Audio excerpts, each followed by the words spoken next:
ಸ್ನೇಹಿತರೆ, ದೆಹಲಿಯ Jantar ಮಂತರ್ನಲ್ಲಿ cockroach Janata party ಮಾಡಿದ ಬೃಹತ್ ಪ್ರತಿಭಟನೆ ನೀಟ್ ಹಗರಣದ ವಿರುದ್ಧ ಇಡೀ ಭಾರತದ ಗಮನ ಸೆಳೆಯುವಲ್ಲಿ ಪ್ರಮುಖ ಪಾತ್ರವನ್ನು ವಹಿಸಿತ್ತು. ಲಾಠಿ ಚಾರ್ಜ್ ಮತ್ತೆ ಕಠಿಣ ಸವಾಲುಗಳ ನಡುವೆ ಸಿಜೆಪಿ ನಡೆಸಿದ ನಿರಂತರ 36 ದಿನಗಳ ಚಳುವಳಿ ಲಕ್ಷಾಂತರ ನೊಂದ ವಿದ್ಯಾರ್ಥಿಗಳು ಮತ್ತೆ ಪೋಷಕರ ಧ್ವನಿಗೆ ದೊಡ್ಡ ವೇದಿಕೆಯಾಗಿತ್ತು. ಸೋನಂ ವಾಂಗ್ಚುಕ್ ಅವರಂತಹ ಖ್ಯಾತ ಸಾಮಾಜಿಕ ಕಾರ್ಯಕರ್ತರು ಮತ್ತೆ ವಿರೋಧ ಪಕ್ಷಗಳು ಈ ಹೋರಾಟಕ್ಕೆ ಕೈ ಜೋಡಿಸಿದ್ರಿಂದ ಇದು ರಾಷ್ಟ್ರೀಯ ಮಟ್ಟದ ಜನಾಂದೋಲನವಾಗಿ ಬದಲಾಗಿತ್ತು. ಇದರ ಪ್ರತಿಫಲವಾಗಿ ಧರ್ಮೇಂದ್ರ ಪ್ರಧಾನ್ ತಮ್ಮ ಎಜುಕೇಶನ್ ಮಿನಿಸ್ಟರ್ ಪೋಸ್ಟ್ಗೆ ರಿಸೈನ್ ಮಾಡಿದ್ದಾರೆ. ಇದರ ಬೆನ್ನಲ್ಲೇ ಈಗ ಇಡೀ ದೇಶದ ಕಣ್ಣು ಕೇಂದ್ರ ರಸ್ತೆ ಸಾರಿಗೆ ಸಚಿವ ನಿತಿನ್ ಗಡ್ಕರಿ ಅವರ ಮೇಲೆ ಬಿದ್ದಿದೆ. ಆಪೋಸಿಷನ್ ಪಾರ್ಟಿಗಳು ಮತ್ತೆ ನಾಗರಿಕರು ಈಗ ಎಥನಾಲ್ ಬ್ಲೆಂಡೆಡ್ ಪೆಟ್ರೋಲ್ ವಿಚಾರದಲ್ಲಿ ದೊಡ್ಡ ಮಟ್ಟದ ಸ್ಕ್ಯಾಮ್ ನಡೆದಿದೆ ಅಂತ ಗಂಭೀರವಾಗಿ ಆರೋಪ ಮಾಡ್ತಿದ್ದಾರೆ. E20 ಅಂದ್ರೆ 20% ಎಥನಾಲ್ ಬೆರೆಸಿದ ಪೆಟ್ರೋಲ್ ತಂದಿದ್ದೆ ಈ ಗಡ್ಕರಿ ಅವರು. ಆದ್ರೆ ಇದರಿಂದ ನಮ್ಮ ಜನಕ್ಕೆ ಭಾರಿ ಲಾಸ್ ಆಗ್ತಾ ಇದೆ ಅನ್ನೋದೇ ಮೇನ್ ಪಾಯಿಂಟ್. ಪ್ರಧಾನ್ ಅವರ ವಿಕೆಟ್ ಬಿದ್ಮೇಲೆ ನೆಕ್ಸ್ಟ್ ವಿಕೆಟ್ ಗಡ್ಕರಿ ಅವರದೇನಾ ಅನ್ನೋ ಬಿಗ್ ಕ್ವಶನ್ ಈಗ ನ್ಯಾಷನಲ್ ಲೆವೆಲ್ ನಲ್ಲಿ ಭಾರಿ ಚರ್ಚೆಗೆ ಗ್ರಾಸವಾಗಿದೆ. ಸ್ನೇಹಿತರೆ, ನಮ್ಮ ಗೌರ್ಮೆಂಟ್ ತಂದಿರೋ ಈ E20 ಫ್ಯೂಯಲ್ ಪಾಲಿಸಿ ಅಡಿಯಲ್ಲಿ ನಾರ್ಮಲ್ ಪೆಟ್ರೋಲ್ ನಲ್ಲಿ 20% ಎಥನಾಲ್ ಮಿಕ್ಸ್ ಮಾಡಿ ಪಂಪ್ಗಳಲ್ಲಿ ಸೇಲ್ ಮಾಡ್ತಾ ಇದ್ದಾರೆ. ಈ ಪ್ಲಾನ್ ಹಿಂದಿರೋ ಮೇನ್ ಐಡಿಯಾ ಏನಂದ್ರೆ, ನಾವು ಸಾಲ ಮಾಡಿ ಫಾರಿನ್ ಕಂಟ್ರೀಸ್ ಇಂದ ಇಂಪೋರ್ಟ್ ಮಾಡ್ಕೊಳ್ಳೋ ಕ್ರೂಡ್ ಆಯಿಲ್ ಪ್ರಮಾಣವನ್ನ ಕಮ್ಮಿ ಮಾಡೋದು. ಆದ್ರೆ ಇಲ್ಲೇ ಇರೋದು ರಿಯಲ್ ಪ್ರಾಬ್ಲಮ್. ಈ E20 ಪೆಟ್ರೋಲ್ ನಿಂದಾಗಿ ಹಳೆ ವೆಹಿಕಲ್ಸ್ ನ ಇಂಜಿನ್ ಕಂಪ್ಲೀಟ್ ಆಗಿ ಹಾಳಾಗ್ತಾ ಇದೆ, ಮೈಲೇಜ್ ದಿನೇ ದಿನೇ ಡ್ರಾಪ್ ಆಗ್ತಿದೆ, ಮತ್ತೆ ಮೇಂಟೆನೆನ್ಸ್ ಕಾಸ್ಟ್ ಡಬಲ್ ಆಗ್ತಿದೆ ಅಂತ ಲಕ್ಷಾಂತರ ಜನರು ಸೋಷಿಯಲ್ ಮೀಡಿಯಾದಲ್ಲಿ ಕಂಪ್ಲೇಂಟ್ ಮಾಡ್ತಾ ಇದ್ದಾರೆ. ಗ್ರಾಹಕರಿಗೆ ನಾರ್ಮಲ್ ಪೆಟ್ರೋಲ್ ತಗೊಳ್ಳೋ ಆಪ್ಷನ್ ಕೂಡ ಇಲ್ಲದಂತೆ ಕಡ್ಡಾಯ ಮಾಡಲಾಗಿದೆ. ಮಹಾರಾಷ್ಟ್ರ ಕಾಂಗ್ರೆಸ್ ಪ್ರೆಸಿಡೆಂಟ್ ಹರ್ಷವರ್ಧನ್ ಸಬ್ಕಲ್ ಅವರು ಇದು ಬಡ ಚಾಲಕರ ಜೇಬಿಗೆ ಕನ್ನ ಹಾಕೋ ದೊಡ್ಡ ಎಥನಾಲ್ ಸ್ಕ್ಯಾಮ್ ಅಂತ ಸ್ಟೇಟ್ಮೆಂಟ್ ಕೊಟ್ಟಿದ್ದಾರೆ. ಸಾರ್ವಜನಿಕರ ವಾಹನಗಳು ಹಾಳಾಗ್ತಾ ಇವೆ, ಎಥನಾಲ್ ತಯಾರಿಸೋ ದೊಡ್ಡ ಕಂಪನಿಗಳು ಮಾತ್ರ ಸಾವಿರಾರು ಕೋಟಿ ಪ್ರಾಫಿಟ್ ಮಾಡ್ಕೊಳ್ತಾ ಇದೆ ಅಂತ ಆಪೋಸಿಷನ್ ಲೀಡರ್ಸ್ ಮಾಡ್ತಿರೋ ದೊಡ್ಡ ಅಲಿಗೇಷನ್. ಸ್ನೇಹಿತರೆ, ಈ ಇಡೀ ಕಾಂಟ್ರವರ್ಸಿಯಲ್ಲಿ ನಿತಿನ್ ಗಡ್ಕರಿ ಅವರ ಹೆಸರು ಯಾಕೆ ಹೈಲೈಟ್ ಆಗ್ತಿದೆ ಅಂದ್ರೆ ಅವರ family business back ground. Nitin Gadkari ಅವರ ಮಕ್ಕಳು ನಡೆಸ್ತಾ ಇರೋ ಪ್ರೈವೇಟ್ ಕಂಪನಿಗಳು ದೊಡ್ಡ ಪ್ರಮಾಣದ ಎಥನಾಲ್ ಪ್ರೊಡಕ್ಷನ್ ಮತ್ತೆ ಸಪ್ಲೈ ಬಿಸ್ನೆಸ್ ನಲ್ಲಿ ಇನ್ವಾಲ್ವ್ ಆಗಿವೆ ಅನ್ನೋದು ವಿರೋಧ ಪಕ್ಷಗಳ ಪ್ರಮುಖ ಆರೋಪ.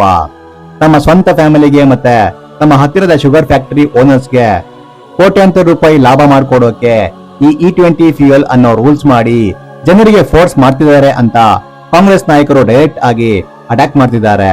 ಧರ್ಮೇಂದ್ರ ಪ್ರಧಾನ್ ರಾಜೀನಾಮೆ ಕೊಟ್ಟ ಹಾಗೆಯೇ ನಿತಿನ್ ಗಡ್ಕರಿ ಕೂಡ ತಕ್ಷಣ ತಮ್ಮ ಸಚಿವ ಸ್ಥಾನಕ್ಕೆ ರಿಸೈನ್ ಮಾಡಬೇಕು ಅಂತ ಮಹಾರಾಷ್ಟ್ರದಾದ್ಯಂತ ಪ್ರೊಟೆಸ್ಟ್ ಮಾಡ್ತಾ ಇದ್ದಾರೆ.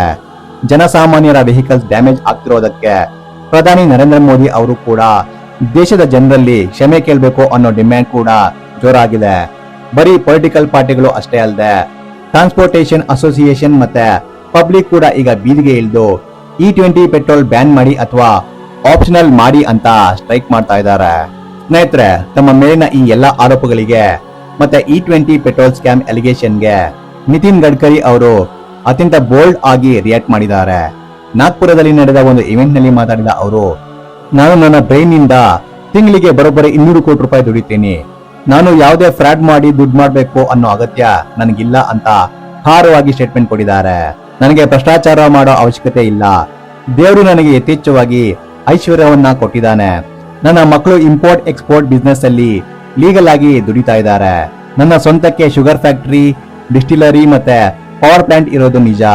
ಆದ್ರೆ ನಾನು ಕೃಷಿ ಕ್ಷೇತ್ರದಲ್ಲಿ ರಿಸರ್ಚ್ ಮಾಡ್ತಿರೋದು ದೇಶದ ರೈತರ ಹಿತದೃಷ್ಟಿಯಿಂದ ಹೊರತು ನನ್ನ ವೈಯಕ್ತಿಕ ಲಾಭಕ್ಕಾಗಿ ಅಲ್ಲ ಅಂತ ಕಂಪ್ಲೀಟ್ ಆಗಿ ತಮ್ಮ ಮೇಲಿನ ಆರೋಪಗಳನ್ನ ರಿಜೆಕ್ಟ್ ಮಾಡಿದ್ದಾರೆ. ಈ E20 ವಿರುದ್ಧ ನಡೀತಿರೋ ಕ್ಯಾಂಪೇನ್ ಕೇವಲ ಪೇಡ್ ಕ್ಯಾಂಪೇನ್ ಮತ್ತೆ ಪೊಲಿಟಿಕಲ್ ಮೋಟಿವೇಟೆಡ್ ಅಂತ ಅವರು ತಿರುಗೇಟನ್ನ ಕೊಟ್ಟಿದ್ದಾರೆ. ಸ್ನೇಹಿತರೆ, ಈ E20 ವಿವಾದಕ್ಕೆ ಮತ್ತಷ್ಟು ಬೆಂಕಿ ಹಚ್ಚಿದ್ದು ಮಧ್ಯಪ್ರದೇಶದಲ್ಲಿ ಹೊರಬಂದ ಒಂದು ದೊಡ್ಡ ಆಪಾದನೆ. ಅಲ್ಲಿ ಎಥನಾಲ್ ಪ್ರೊಡಕ್ಷನ್ಗಾಗಿ ಗವರ್ನಮೆಂಟ್ ಸಬ್ಸಿಡಿ ದರದಲ್ಲಿ ಕೊಟ್ಟ ಕೋಟ್ಯಾಂತರ ರೂಪಾಯಿ ಮೌಲ್ಯದ FCI ಅಕ್ಕಿಯನ್ನ ಪ್ರೈವೇಟ್ ಮಾರ್ಕೆಟ್ಗೆ ಡೈವರ್ಟ್ ಮಾಡಿ ಮಾರಿ ಸ್ಕ್ಯಾಮ್ ಮಾಡಲಾಗಿದೆ ಅಂತ ರಿಪೋರ್ಟ್ ವೈರಲ್ ಆಗಿತ್ತು.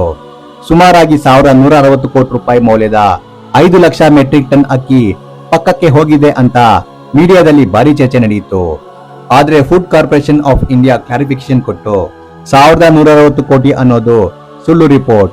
ಕೇವಲ 5.63 ಲಕ್ಷ ರೂಪಾಯಿ ಮೌಲ್ಯದ ಅಕ್ಕಿ ಹೇರಾಫೇರಿ ಕೇಸ್ನ ತನಿಖೆ ನಡೀತಿದೆ ಅಂತ ಸ್ಪಷ್ಟನೆ ಕೊಟ್ಟಿದ್ದಾರೆ. ಏನೇ ಕ್ಲಾರಿಫಿಕೇಶನ್ ಬಂದ್ರು ಅಪೋಸಿಷನ್ ನಾಯಕರು ಈ ಮಧ್ಯಪ್ರದೇಶದ ಕೇಸ್ ಅನ್ನ ಗಡ್ಕರಿ ಅವರ ಎಥನಾಲ್ ಪಾಲಿಸಿಗೆ ಕನೆಕ್ಟ್ ಮಾಡಿ ಭ್ರಷ್ಟಾಚಾರದ ಮೇಜರ್ ಇಶ್ಯೂ ಆಗಿ ಕನ್ವರ್ಟ್ ಮಾಡಿದ್ದಾರೆ. ಎಥನಾಲ್ ಹೆಸರಲ್ಲಿ ದೊಡ್ಡ ದೊಡ್ಡ ಮಿಲ್ ಓನರ್ಸ್ ಮತ್ತೆ ಪೊಲಿಟಿಕಲ್ ಲೀಡರ್ಸ್ ಕೋಟಿ ಕೋಟಿ ಕೊಳ್ಳೆ ಹೊಡಿತಿದ್ದಾರೆ ಅಂತ ಅವರು ಅಲಿಗೇಷನ್ ಮಾಡ್ತಿದ್ದಾರೆ. ಸ್ನೇಹಿತರೆ, ಈಗ ಪ್ರತಿಯೊಬ್ಬರ ಮನಸ್ಸಲ್ಲಿರೋ ಕೊನೆಯ ಪ್ರಶ್ನೆ ಅಂದ್ರೆ ಗಡ್ಕರಿ ಅವರು ನಿಜವಾಗ್ಲೂ ರಾಜೀನಾಮೆ ಕೊಡ್ತಾರಾ ಅನ್ನೋದು. ಧರ್ಮೇಂದ್ರ ಪ್ರಧಾನ್ ಅವರು ರಿಸೈನ್ ಮಾಡಿದ ಹಾಗೆ ಗಡ್ಕರಿ ಮೇಲೂ ಹೈ ಪ್ರೆಷರ್ ಕ್ರಿಯೇಟ್ ಆಗ್ತಿರೋದು ಸತ್ಯ. ಆದ್ರೆ ಬಿಜೆಪಿ ಸೋರ್ಸಸ್ ಪ್ರಕಾರ ಗಡ್ಕರಿ ಅವರು ಮೋದಿ ಕ್ಯಾಬಿನೆಟ್ ನಲ್ಲಿ ಅತ್ಯಂತ ಪ್ರಭಾವಿ ಮತ್ತೆ ಹೈ ಪರ್ಫಾರ್ಮಿಂಗ್ ಮಿನಿಸ್ಟರ್ ಆಗಿರೋದ್ರಿಂದ ಗವರ್ಮೆಂಟ್ ಅವರ ಬೆನ್ನಿಗೆ ನಿಲ್ಲೋ ಚಾನ್ಸಸ್ ಜಾಸ್ತಿ ಇದೆ.